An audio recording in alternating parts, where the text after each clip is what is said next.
Streaming news for 2021 could basically be its own version of We Didn't Start the Fire. Platform subscriptions boomed, while everyone found themselves stuck in their homes thanks to the pandemic. Some studios made decisions that could change the industry forever, while others kept their focus on churning out content as fast as they could. Here's the breakdown of the best, the brightest, and the most questionable moments of the year.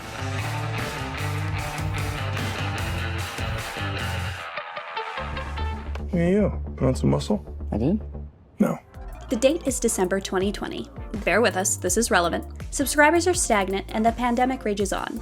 In an unprecedented move, Warner Media announces that it'll be releasing its entire 2021 film slate on HBO Max. Seems like a smart move from the consumer perspective, something Warner would lean on as things devolved, but here's the twist. The studio didn't really tell anybody about the plan. Instead, they went with the willy-nilly approach and simply let their partners find out via the public announcement. The move upped their subscription count, but it also resulted in a nasty breakup with long-standing creative partners like Christopher Nolan, and nearly landed them in court with partners like Lionsgate.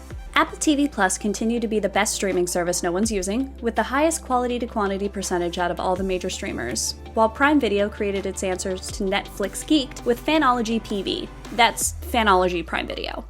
Netflix opened a gaming studio as they continue their quest for streamer supremacy, and CBS All Access became Paramount Plus. The rebrand was an attempt to reach a younger audience, despite that same younger audience's general disinterest in what platforms their parents are subscribing to so long as it has the series they're interested in. Disney announced the plan to shift its focus to streaming, with major wins like WandaVision, Loki, and their most recent Marvel series, Hawkeye, adding on to already impressive wins with the likes of The Mandalorian in 2020. Unfortunately, the lack of a live-action series headed into Q4 resulted in stagnant subscribers. It seems like the MCU enthusiasm didn't extend to the animated What If. Though Hulu continues to grow at a snail's pace, it remains valuable to Disney as a more adult-centric streaming platform for series like Marvel's MODOK and Hitmonkey. And free-to-stream platforms like Tubi, IMDb TV, and Vudu continue to be popular with both consumers and investors alike.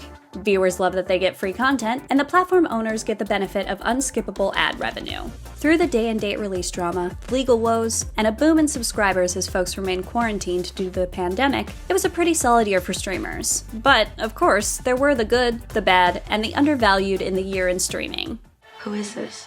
It's happening again.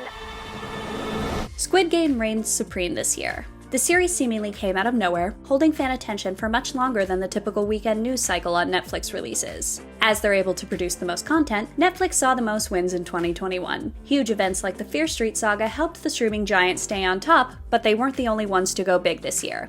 With Disney making the decision to focus on streaming amid pandemic woes, Marvel TV came back in a big way. WandaVision, Loki, and The Falcon and the Winter Soldier kept fans up at midnight every Friday, and eventually Wednesday, any week that there was a live-action series running. Where do they go? The ones that run away and never return. The nature of streaming makes it difficult to promote every movie. There's Netflix content that even folks in entertainment don't know about until after it's already released. Apple TV Plus's coda flying under the radar is a shame both financially for Apple, who spent a whopping $25 million on the film, and for fans that missed it. Marvel's Hitmonkey didn't get nearly the amount of recognition it deserved, which may or may not be a symptom of it landing on Hulu for more adult themes. Gems like VHS 94 and The Medium flew under the radar over at Shudder too, but perhaps the biggest casualty of failed promotion was Amazon Prime Video's impeccable The Underground Railroad.